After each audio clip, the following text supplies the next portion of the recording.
Hello, this is Cheryl Wicker reporting for Sonoma Christian Home, and we are with John Sclitt, who has been in the business for a long, long time. Forever. Since Jesus. No, not quite that long, but yeah, I've been around. Yeah, well, very good. It's an honor to meet you. Most people know you from Petra, then going on to your solo career, and I consider you a legend in Christian music. I'm not sure if that word legend is so good. Well, I'm sensitive about the age thing. Most people would think legends like after you dead, but I'm still alive, honest. I'm still doing records. But it's an honor. Thank you for saying that. You were one of the first wave of Christian music. I came in at a very good time. Yeah. The guys with me paid a lot more dues than I did, and I got to sort of ride the crest. Now, granted, at that time it dropped immensely because they had a new singer, but it was quickly recovered, and we were a part of something that was amazing. And still am. As far as I'm concerned, Petra's ministry has been amazing. For the 20 years I was in it, it never let me down. It was so exciting to always watch what God was going to do with the strangest bunch of people you'd ever pick. And he did. He did some amazing things, and I was just blessed to be part of, to see it, And then when we retired, that was quite a boat rocker for me because, that had been what I'd done for 20 years, and sort of scratching your head going, now what do I do, And praise God, I had a couple of solo records by that time, and I knew as the retirement was coming, I knew that the next step was going to be a solo career. But I didn't realize how much I'd miss Petra's ministry, and so it took me a while to sort of reset myself and say, okay, God, how do you want to use me now? And finally, The Grafting came out, which was my third solo project, and it was very appropriate for where I was at the time, and I still love it. I still want to push it. It's all 3.5 years old, and I don't think it's had any life yet at all. But now we talk about the new one, which is The Greater Cause, which has been a totally new experience for me, and I'm glad that we're able here to talk about it. Well, good. How would you say that your music has evolved as a solo artist? I guess probably a little bit. As a solo artist, you're responsible for everything. And has it changed from Petra? Hopefully not too much, because I think Petra was a ridiculous winning formula. I hope I learned a lot from there. My writing style is different from Bob's, but my singing style hasn't changed. So what you heard in Petra has a lot to do with my delivery, and I think the delivery hasn't changed a bit. If nothing else, it's gotten a little more intense, and I think that's important. I think we live in intense times, so I'm singing in a style that I think is needed for today, as I did with every Petra record. I think I tried to be very real and very intense and deliver exactly what I was supposed to deliver for each song, each topic. That hasn't changed with this new thing. Now, what has changed is I've got 500 partners, which was a totally new experience for me, with something called Kickstarter. It was a beautiful way to finance a record, because now, as I said before, I have a little over 500 partners that believe in this CD, and praise God, we're happy with the results, but they had to trust me in the beginning. Now, is this your own label that you're doing this on? Yes, it's called 4K Records, and right now, actually, as we're speaking, there's a meeting going on about distribution. So I don't know who's going to be involved with that yet, but that's like the final straw. That's the final thing. I want some major distribution. I think the record needs it. So as soon as I find out who's going to do that, I've got assistants that have been amazing. I call them my team, and I've been blessed with amazing teammates, and so they're working on that right now. And as soon as that gets finalized, then the CD will be pressed, and the amazing artwork that another, quote, volunteer did for me, it'll come out, and people are going to go, wow, this is a pretty cool record. I think. I've seen many, many CDs through my secular and Christian days, and I think this is one of the best I've ever seen. Wow. That's great. Well, I work in the film industry, and I know a lot of films are using Kickstarter to fund their films. So it's kind of neat that it's being used by all genres to be able to produce projects that need to get out there, and having people that believe in you that help you make it happen. So that's pretty neat. It's truly a wonderful thing. That when I realized just how this was working. All I could think of is what a great talking point. Thinking sellability here, but really the talking point is the fact that they trusted me, they trusted my past, which was a major compliment, because I said I wanted to do a Christian rock album, and there were a lot of people that wanted to hear a rock album, at least what they considered. There's many different forms of rock, but I've had 3 or 4 decades to choose from, which, there's been different styles of rock in all those, and I was part of part of it, that whole 40 years. And it's culminated into something I think is very cool, especially with the new sounds that absolutely were used, because I'm using very current people.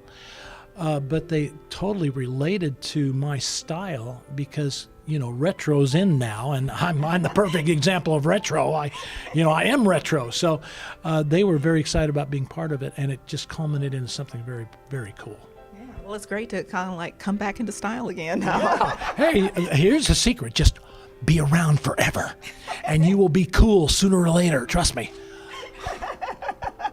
That's great. Oh, I think you've always been cool. So. Okay, see, and that's why I'm here interviewing with her. Yes. All right. Well, very good. Well, so tell me, what are you planning down the road? Do you have some other big things in the works? It's funny you ask. I know you do. Actually, there's like 3 major things right now for me. I want to do a band tour. Which I haven't done in years. Because of grafting, for instance, it was almost a track type of music. It was more intimate. I could be in front of a lot smaller crowds in smaller churches, which seemed to be where I was going at the time. Unless I'm here in this country, in everywhere else it's bigger. But this album is absolutely a record. It's a band album, and I'm excited about the fact of actually being in a band again.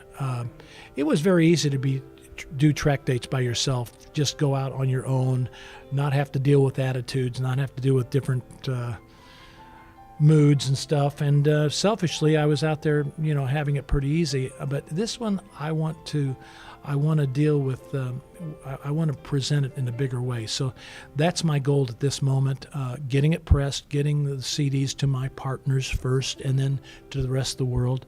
That's a major thing. And then I know I haven't even finished my record yet. It's not even out yet, and I'm already talking about a Christmas album. I want to do a Christmas album. I probably am going to do it through Kickstarter again. And I would also like to do video for this CD. To where it can be used on stage, where it can be something in the back showing you can see what you hear with your ears, you're also seeing with your eyes. And I think that combination, especially, let's face it, in today's market, the populace, they hear with their eyes. I mean, video is a very important tool. And I would love to be able to do videos for each one of these songs to present them in a more clear way. That's a wish list. But you ask, and I'm telling you right now. Oh, that's right. That's right. Well, you always have to have those goals out front, and I think creative people are the ones that are best known for having lots of ideas. Well, you're trying to present a message that's changed your life, and you feel that what God's put in your heart for these 11, this new CD has 11 songs on it. One's a bonus cut that has its own history. But every one of the songs are important messages to me, and I'd like to get them out and make them as clear as possible to where there's no doubts. The music stands on its own, but still, music's music, and you have certain ways that you take artistic endeavors. You take little freedoms here and there, and the doubting Thomas goes, "What do you mean by that? I don't think that's Christian. It doesn't say Jesus 14 times. It can't be Christian." So you take that artistic license, but I also want to make it very clear what the message is about. And a lot of times I think the music is pretty definite, but you don't want to take any chances. So if I had the chance of doing video with it, I think it would be a double whammy. Great. That So sounds I'm good. excited about it. If it happens, great. If not, it's just something God's put on my heart, and it's pretty interesting. Yeah. Well, I just got a chance to meet your wife. She accompanied you on your interviews today. So does your wife get to travel with you a lot on things that you do? I want her to, but the truth is she doesn't necessarily want to go to India and ride on the roads I get to ride on. And Well, you're in your hometown today. yeah, no, not much travel now, so she's glad with that. Yeah. And it's fun to have her. It's fun to have her because, well, there's one song on this new album which was dedicated to her. It's called The Gift Doorless Song. And it's honoring the fact that we've been married 40 years. And it was a perfect chance for me to actually be a little self-gratifying and use one of the songs on the CD to say, babe, you are something, and this is what I think about you. And hopefully it can be other husbands and wives can relate to it also and use it for themselves, but that wasn't my goal. My goal was to say, this is what I think about you, babe. And so I stand here as a wit saying, yes, it was to my wife, all right? If you can use it, great. If not, I don't care. It was to my wife. It meant something to the two of you. Wow. Well, I'm sure we'll all be blessed. But, our audience likes to get to know the person behind the art. So if you wouldn't mind telling me, what else do you like to do besides music? Do you have any hobbies? Oh, yeah. I'm a woodworker. I love working on furniture. I love not just furniture, just anything that I've done everything from create new stuff like armoires, built-in bookshelves and cabinets and that kind of stuff, to taking old antiques that people have found in barns that everyone else would say this is junk. Totally take them apart, redo them, put them back together. And in that case, you lose the value of an antique, but you have a new piece of furniture. Then there's others that want that antique look where you just sort of try to fix it, but not fix it. And that's the hardest. That's hard for me because that means you have to leave some of the cracks and crevices and stuff in it because that's cool to some people. I can't stand it, but it's cool to them. That's probably the hardest work I do. But that's what I do when I'm home. I work on projects like that. I'm building a deck for my son's dealership, which is a very odd. He actually has a dealership and a warehouse, and we're taking, and the doors to the warehouse now have become windows, showcase windows and stuff. But when the day is over, you bring the doors down, it becomes warehouse again. And so it's been very unique, sort of a different way of doing things, and that I don't think anyone else would do. But because it's my son, and I'm sort of that kind of guy who likes to do weird things, it turned out to be very cool. So how many children do you have? I guess there. 4 kids. My oldest is my daughter, and then 3 sons, and then I've got 6 grandkids, which is a thrill because I get to spoil them rotten and send them home. It does happen that way. It's really cool, but it's fun. It's a new way of living. Actually, the grafting was talking about the song "The Grafting," which was the title cut of my CD before this, was about my grandkids, because up to that time I had 5 grandkids, and they all had one thing in common: they came from single mothers, either through adoption or through my son's marrying a mother who had the courage to keep her children or her child, and they became my grandkids. And since then, I have a new one that sort of came the regular way, but my grandkids are very important to me. Great. Well, thank you so much for spending time with us, and we just really enjoyed getting to know you and hearing all about your newest music. So if people want to go to your website and check out some stuff, where do they go? JohnWSchlitt.com. And please do. I think if you like exciting Christian music, I think you'll enjoy this very much, especially if you like rock, old and new. I think it's a combination of both. It's really it's been a blessing from the time it was financed to the time it was finished. God has really had his hand on it, but I leave that up to you to determine whether you like it or not. I think if you like exciting music, you're going to love this one. Yeah, I'm sure you'll like it. This is Cheryl Wicker for Sonoma Christian Home.